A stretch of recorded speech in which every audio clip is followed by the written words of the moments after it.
There are betrayals that don't need a knife or a scream. They only need perfect timing, people leaving at the exact moment their responsibility matters most. In this story, a family walked out for the holiday, left the house freezing cold, and abandoned a dying stepfather to shiver in the dark. Then they reduced it to a single heartless message on the counter: handle him. The cruelty isn't just what they did to a helpless man, it's what they forced onto the one person they called back home to clean up the damage. Before we dive into today's story, let us know where you're tuning in from. It's always amazing to see where our stories travel. Don't forget to subscribe so you won't miss the next twist in this journey.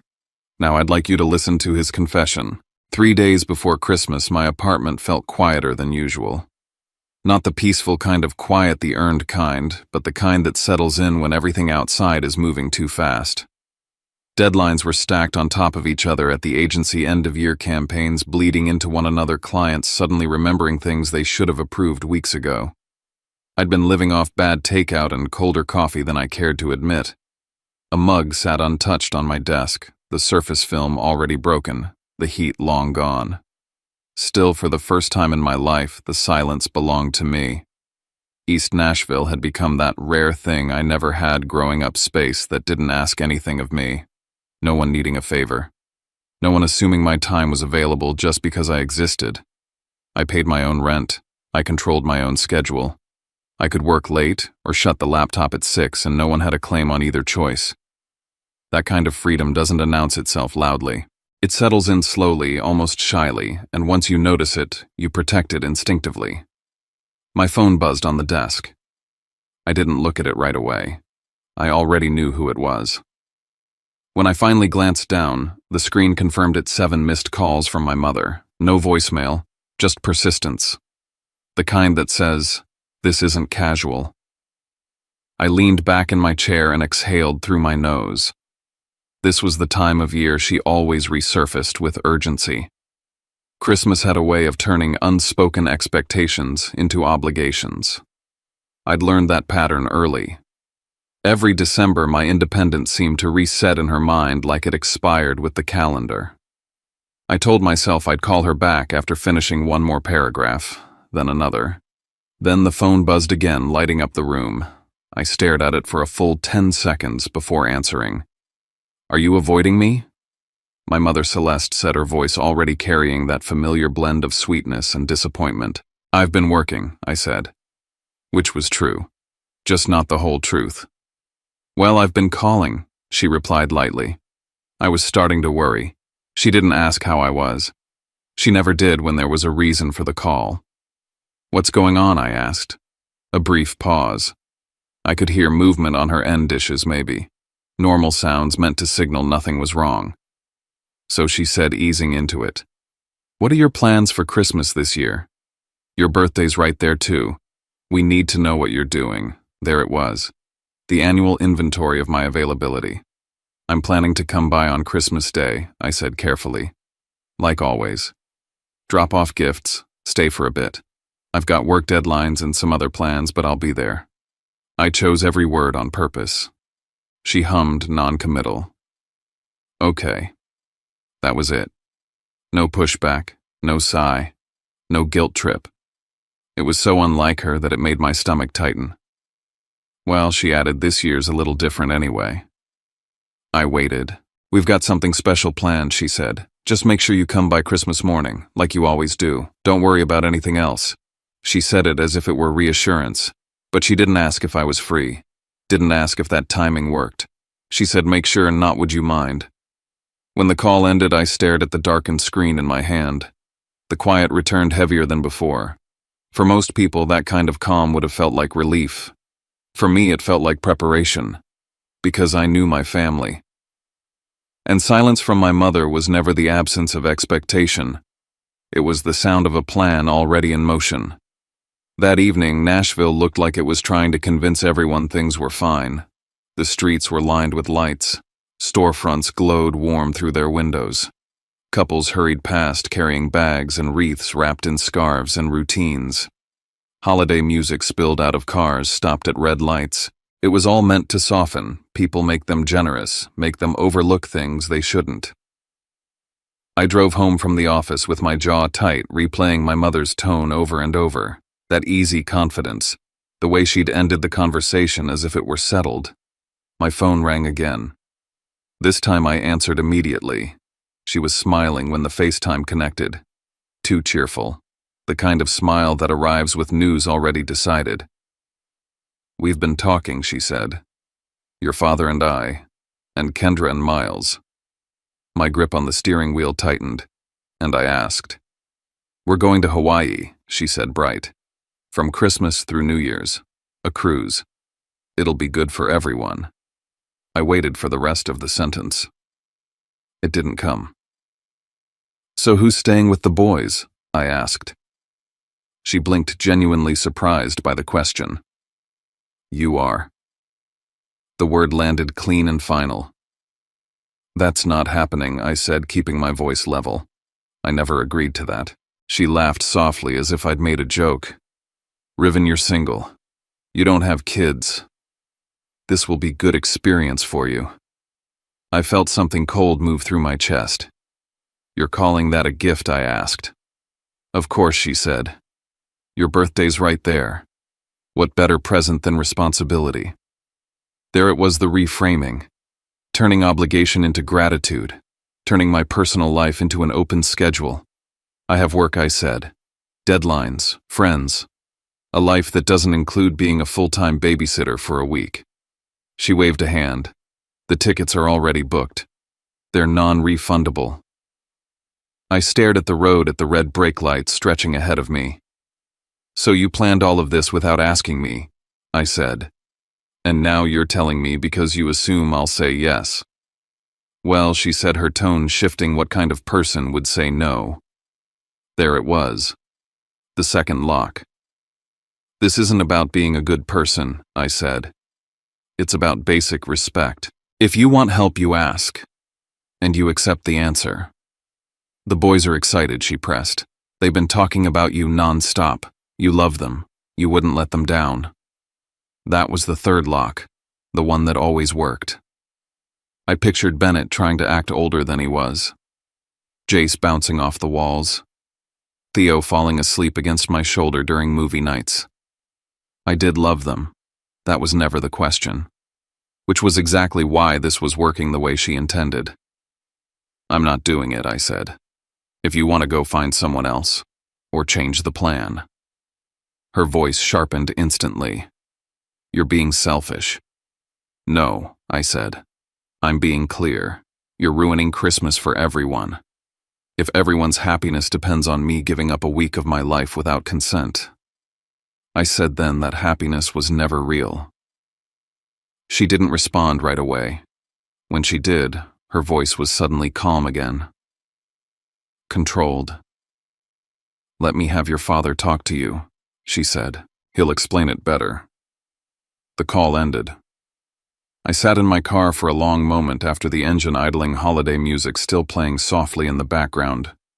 I knew this move. I'd seen it my entire life. When pressure didn't work, they brought out reason. When reason didn't work, they brought out family. And when family didn't work, they rewrote the story until I did. I watched the screen fade to black and felt the weight settle in my chest. The conversation hadn't even started yet. But somewhere between her smile and that final confident click, I understood something clearly for the first time. They weren't asking for my help. They were counting on my compliance. The night before Christmas didn't feel like Christmas. Not in the way I remembered it as a kid, with warmth humming through the house and cinnamon in the air and laughter spilling out of every room. In my apartment in East Nashville, there was only the sound of a neighbor's Christmas playlist coming muffled through the wall, a reminder that the world was still turning festive, even if mine had come to a slow, aching crawl. I had just gotten off a call with Harper. She was one of the few people in my life who didn't try to convince me I was being too sensitive. When I told her what my parents had sprung on me, this so-called birthday gift of babysitting while they escaped to Hawaii, she didn't laugh, didn't placate. She just said flatly, "They're using the kids to tie you down. Don't get pulled into arguing morals. This isn't about who's right. It's about your line. Draw it. And let there be consequences if they cross it." I nodded, even though she couldn't see me. Yeah. Don't yeah me, Riven. Say it like you mean it. I let out a breath. If they cross the line, they'll get the fallout. I won't be guilted into giving up my time again. Not 5 minutes after I hung up, my phone buzzed again. Dad. Of course. He always came in after Mom had pushed too hard, like a mop sent in to clean up the emotional spill. I answered, expecting the usual calm tone, the rational appeal. And he delivered. Hey son, he said, his voice easy, like nothing was wrong. I don't want this to get tense. Let's just talk. I didn't say anything. He took the silence as an opening. I know your mother can be intense, but she means well. This whole trip, it's something they've planned a long time. And you know how much the boys love you. My grip on the phone tightened. Dad, I said, keeping my voice steady, I'm not available. I've got work, I've got plans. I'm not babysitting. He didn't argue, didn't push. That's what made it worse. No one's asking you to stay the whole week, he said, like he was offering a treaty. Just swing by on Christmas morning. Bring the gifts. Share breakfast. Then you're free to go. I narrowed my eyes at the ceiling. You're sure that's all? Absolutely. Nothing more. I paused. Because I'm not staying and I'm not babysitting. This isn't a trick. Of course not, he said, almost too fast. Just a short visit like old times. I hung up with a knot in my gut. It was too smooth, too agreeable. My dad rarely folded that easily, especially when Mom was on a mission. Still, I tried to believe it. I spent the next day wrapping gifts for the boys, maybe a little too lovingly for someone who was only planning a short visit. I picked out a fantasy graphic novel for Bennett, a sleek engineering kit for Jace, and a plush dinosaur pajama set for Theo, complete with matching slippers. I could already imagine their eyes lighting up. As I tied ribbons and taped tags, I told myself, this is all you're doing. You're not stepping past what you said you would. And I meant it. Or I thought I did. That night around 10 p.m., I sent a text, I'll be there by 11 tomorrow. I didn't expect a reply. Mom usually left my messages on read until she felt like answering. But this time her response came back within seconds. Okay. We'll be waiting. Be on time. That was it. No hearts, no Merry Christmas Eve, no playful guilt, just a cold timestamp like a boarding pass. I stared at it for a long time, unsettled by how rehearsed it felt. They weren't waiting for a visit. They were waiting for a handoff. Christmas morning was the kind of crisp you only get in Tennessee after a cold front sweeps through, when the sky is pale blue and the sun throws sharp shadows on every snow-dusted rooftop. I left East Nashville with the passenger seat full of gifts and a quiet in my chest I couldn't shake. The streets were mostly empty, save for the occasional bundled-up couple walking a dog or a family herding kids into a minivan. My radio was playing some smooth jazz rendition of Silent Night, but it only made the hollowness sharper. Franklin, where my parents lived, looked like something off a holiday postcard. Their cul-de-sac was lined with wreaths and bows, the home symmetrical and grand, every porch lit with golden lights. But as I pulled up in front of their house, something was off. The driveway was empty. Not just theirs, no sign of Kendra or Miles either. Normally their SUV would already be parked, and I'd hear chatter through the windows, the clatter of dishes, the heat of too many voices in one space. But the house stood still, too still. Lights were on. Garland hung perfectly across the porch railing. A candle flickered in the front window. It was staged, pristine, untouched. I climbed the steps and rang the doorbell. No answer. I reached for the knob. It turned easily. And when I stepped inside, I knew immediately something was wrong. The air inside was warm, scented faintly with cinnamon rolls, but there were no voices, no footsteps, no music. Just silence. Until I heard a thud, then little feet. Bennett appeared in the hallway, his eyes wide and bright. "Uncle Riven," he shouted before launching into a hug. Jace and Theo tumbled in behind him, talking over each other, grabbing at my hands and sleeves. "Merry Christmas." "Did you bring my gift? I made you a card." I blinked, still holding my coat. "Where's your mom and dad? Where's everyone?" Bennett looked up at me with an odd mixture of excitement and certainty. They went on a trip, he said. Grandma said you're staying with us. My heart dropped. The living room was lit up, tree-sparkling stockings hung. But there was no noise except the boys' delighted squeals. The kitchen table had half-eaten cinnamon rolls, orange juice still sweating in cups. Like someone had eaten and left quickly just after setting the stage. Hang on, I said, trying to sound calm. Why don't we open some gifts, yeah? Let's sit by the tree. They cheered, diving toward the presents. As they tore through wrapping paper, I scanned the room. That's when I saw an envelope on the coffee table propped up where I couldn't miss it. My name was on the front. Inside a note written in my mother's looping cursive. We flew out on the 9 a.m. flight. Breakfast is done, lunch is in the fridge. There's a full meal plan for the week taped to the side of the fridge. Emergency contacts are listed. Theo takes his allergy meds after dinner. Bedtime is 8:30 for Bennett and Jace, 7 o'clock for Theo. Love you, Mom. My stomach turned. This wasn't improvisation. This was planned. I walked to the kitchen. Sure enough, the fridge had notes pinned to it. Color-coded lists, a day-by-day breakdown, even a medical sheet with Theo's doctor's number. I wasn't being asked. I'd been replaced. I stepped back into the hallway and dialed Mom's number. It rang 4 times before she picked up. Hi, sweetie, she said, not breathless or apologetic. Just casual. Everything okay? The boys got their gifts. My voice cracked. You left them here. Well, of course, she said gently. You said you were coming. We knew we could count on you. There was no room for shock. She was too calm, too pleased. This wasn't a misunderstanding. It was a handoff. And I was the idiot who walked right into it. I gripped the phone so tightly my knuckles turned white. I walked deeper into the kitchen, shut the door softly behind me, and kept my voice low so the boys wouldn't hear. Where are you? I asked. There was a pause, then a breeze through the line rustling like palms, followed by laughter in the background. Then my mother's voice, light as ever. Hawaii. I said nothing. She laughed softly, like it was all a surprise. Your father and I needed a little break, and we thought what better gift for your birthday than a meaningful experience. You've always been so great with the boys. Now you get to bond with them. Think of it as childcare with a view from the moral high ground. My stomach dropped. You think this is a gift? You're always talking about boundaries and family ribbon.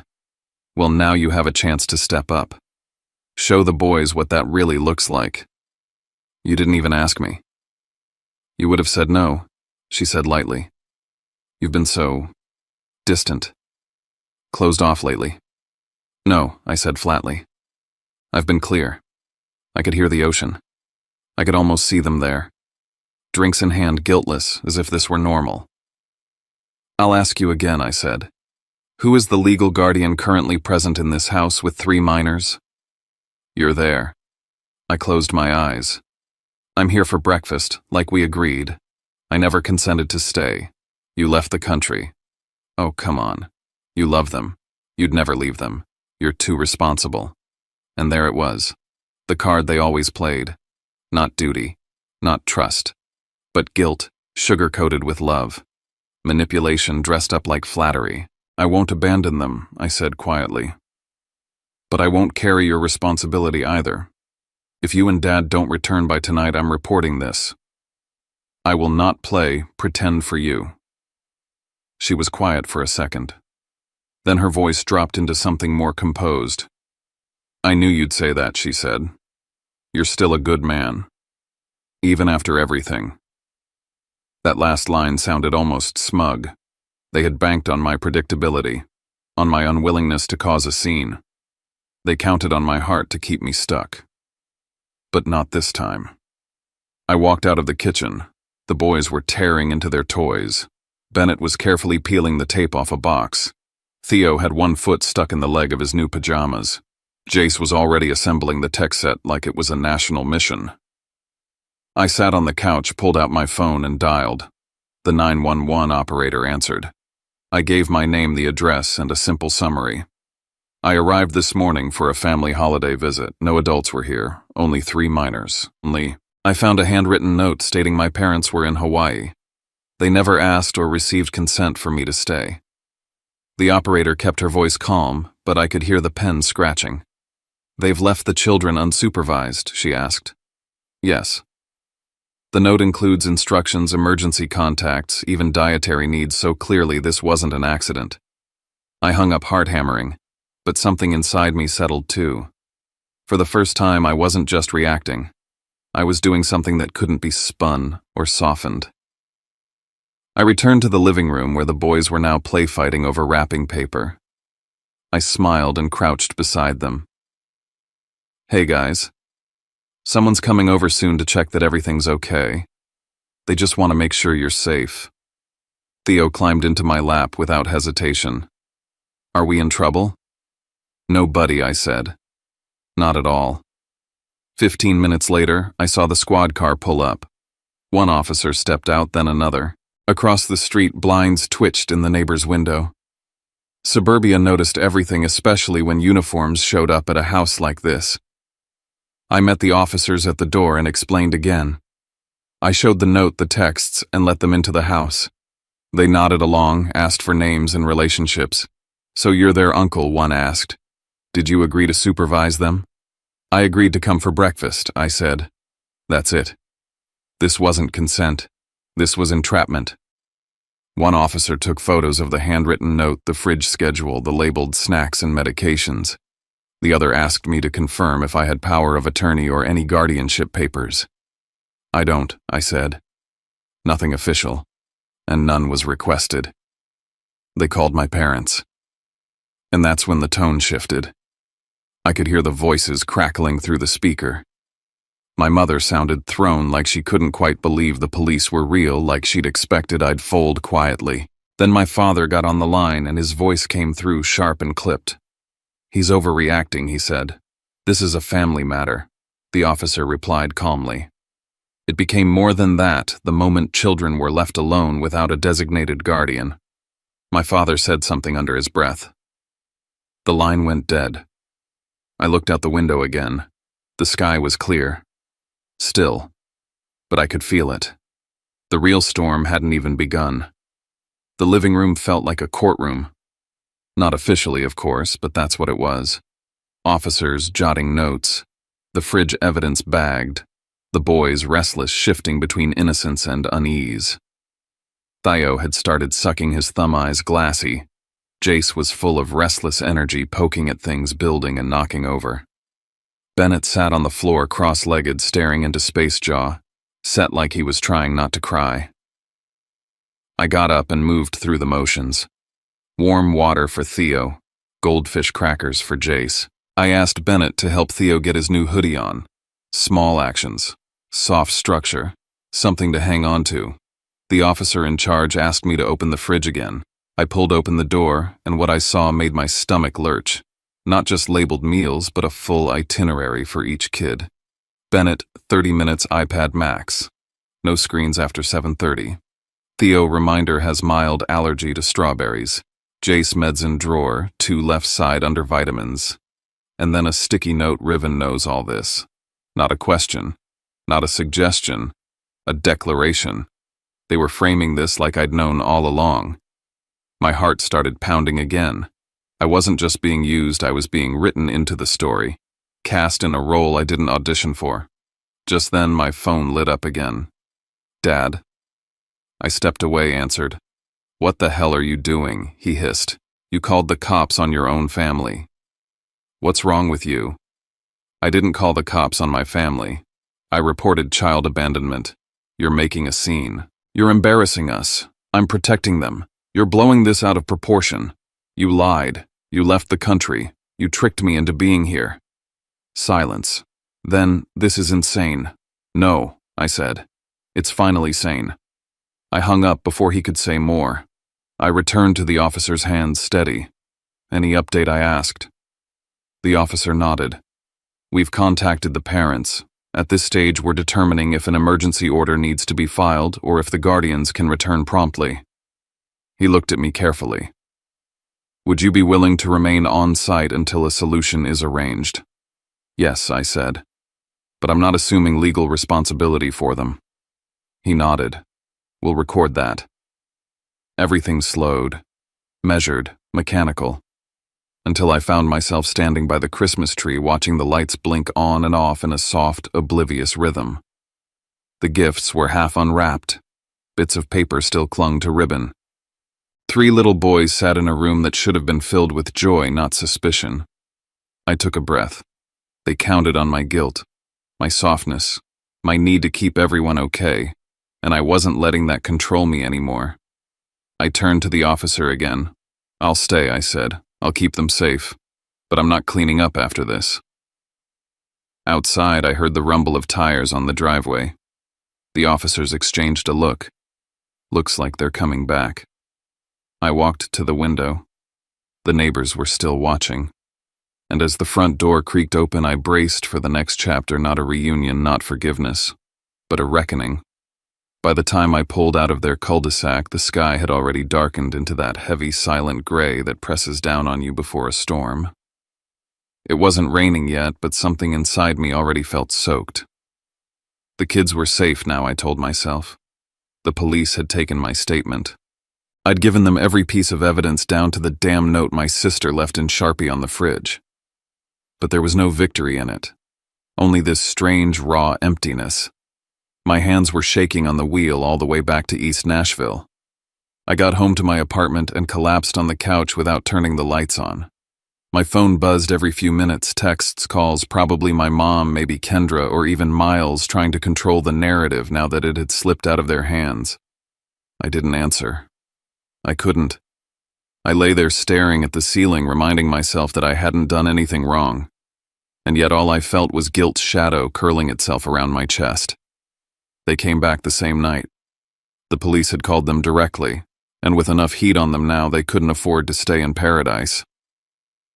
When I saw them show up at the house later in the evening, caught in a neighbor's photo that ended up in a group text, I felt the knot in my chest twist harder, not because they were back, but because I knew exactly what was coming.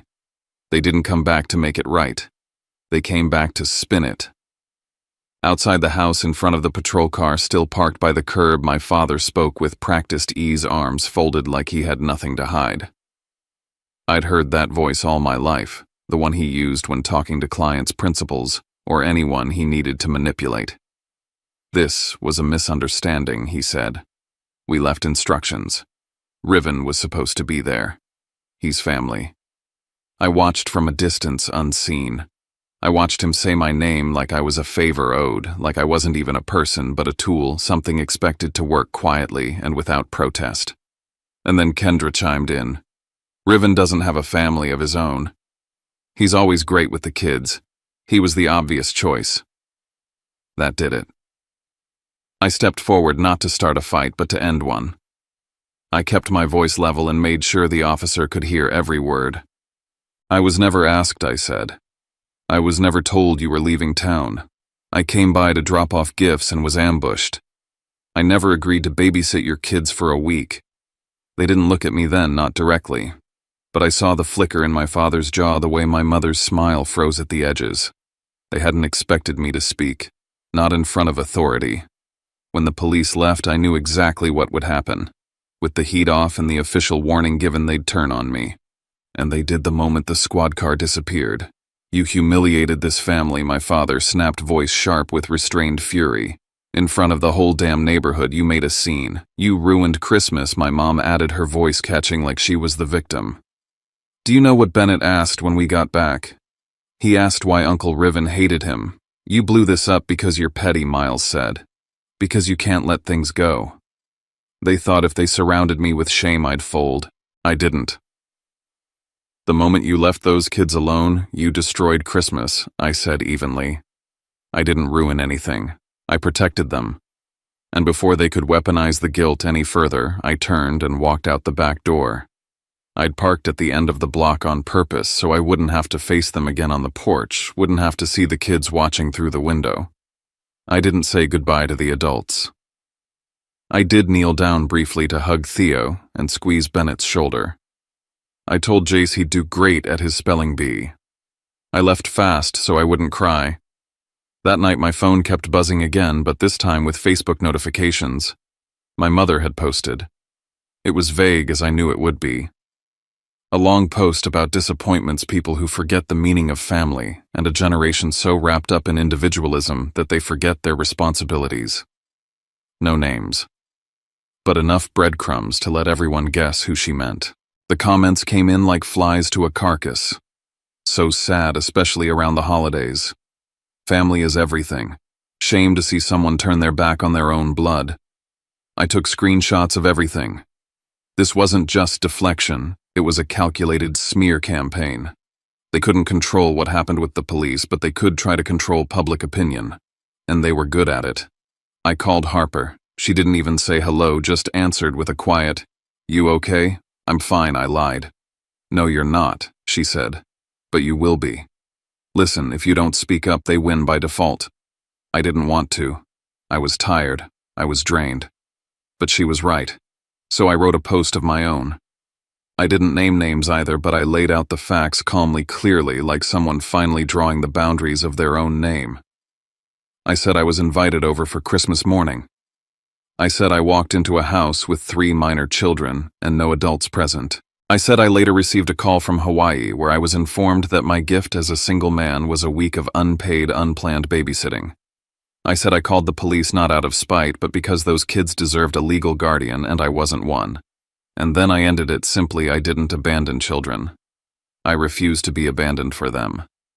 I posted it. And for the first time that week, I put my phone down and let the silence be mine.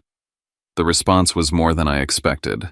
It wasn't just friends, it was people I hadn't spoken to in years, people sharing the post because they'd seen their own stories in mine. People who'd been manipulated, guilt-tripped, used by family. People who were finally saying me too. By the next morning, the tides were turning.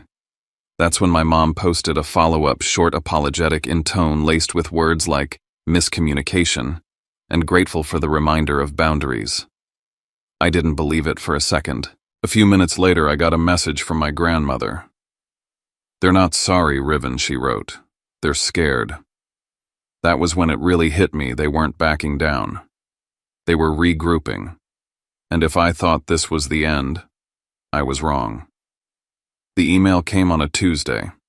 I was sitting at my kitchen table sipping cold coffee and trying to get through work emails when I saw the subject line regarding recent events.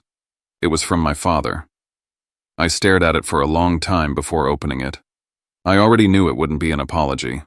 I was right. He started by acknowledging the incident as he called it. He said they'd apologized publicly and that it should be more than sufficient to close the matter. He went on to say that I had overreacted and damaged family ties in a moment of emotional immaturity.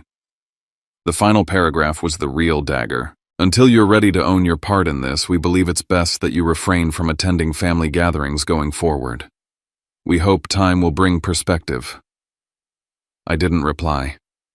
Instead, I forwarded the email to my grandmother and called her immediately. She answered on the second ring. "Riven, I want to read you something I said, and then I did word for word." When I finished, she was quiet for a long moment. Then she said, "That's not a boundary. That's punishment." "I know. It's control disguised as consequence," she added. "They're trying to isolate you." Again. She was quiet again. Then, "Riven, it may be time to talk to someone legally." I didn't want to go that far. But when I scrolled through Facebook later that night and saw new posts, this time from Kendra casting vague insults about family members who crave attention and people who distort stories to go viral, I realized my grandmother was right. They weren't backing down. They were escalating. And I wasn't going to wait around to be blindsided again. I started saving everything, every screenshot, every message, every comment from extended family calling me ungrateful, unstable, dramatic. I didn't respond. I just built the archive. Then I made an appointment. Tessa Lang was sharp, precise, and didn't flinch when I showed her what I'd collected. She nodded through my timeline, asked clear questions, and then laid out the options. "We can start with a formal cease and desist," she said. "It tells them we're watching and it gives them a chance to stop. If they don't, we escalate to defamation and harassment filings. And the kids, I asked quietly. That's trickier, she said. But as long as you're not being legally prevented from contact, you can choose how to navigate that separately carefully. I left her office with a folder in my hand and a weight lifted off my shoulders, not because anything was solved, but because for the first time I felt like I wasn't fighting in the dark. The next day, Tessa sent the letter. No more passive posts. No more guilt-tripping voicemails. No more manipulations passed off as love. From now on, if they wanted to talk to me, they'd have to go through my lawyer. I knew what it meant. I might be closing a door that would never open again. I might be losing the illusion of family for good, but I also knew what I was gaining. My voice, my peace, my self-respect. I didn't post about the letter, I didn't announce it. I just turned off my phone, made myself dinner, and let the quiet be mine again. And for the first time in years, Christmas didn't feel like a trap. It felt like a choice. And I had finally made mine. Some stories don't offer a clean resolution, only a quiet moment when the weight finally lifts. And maybe that's enough. What we just heard wasn't just about a holiday gone wrong or a family crossing a line. It was about the courage it takes to name something for what it really is, even when everyone else would rather you keep pretending. We don't always get to choose the families we're born into, but we can choose what kind of person we become in response. And sometimes the kindest thing we can do for ourselves for the next generation is to end a cycle. Not with anger, but with clarity. Not with revenge, but with boundaries. That takes strength, and it takes time. If somewhere in this story you saw a piece of yourself, and you're still holding it quietly, that's okay. When you're ready, feel free to leave a few words in the comments. We read everyone. And if this kind of space helps you breathe a little deeper, you're always welcome to join us again. Just hit subscribe and stay close. Thanks for being with us today. We'll see you in the next story.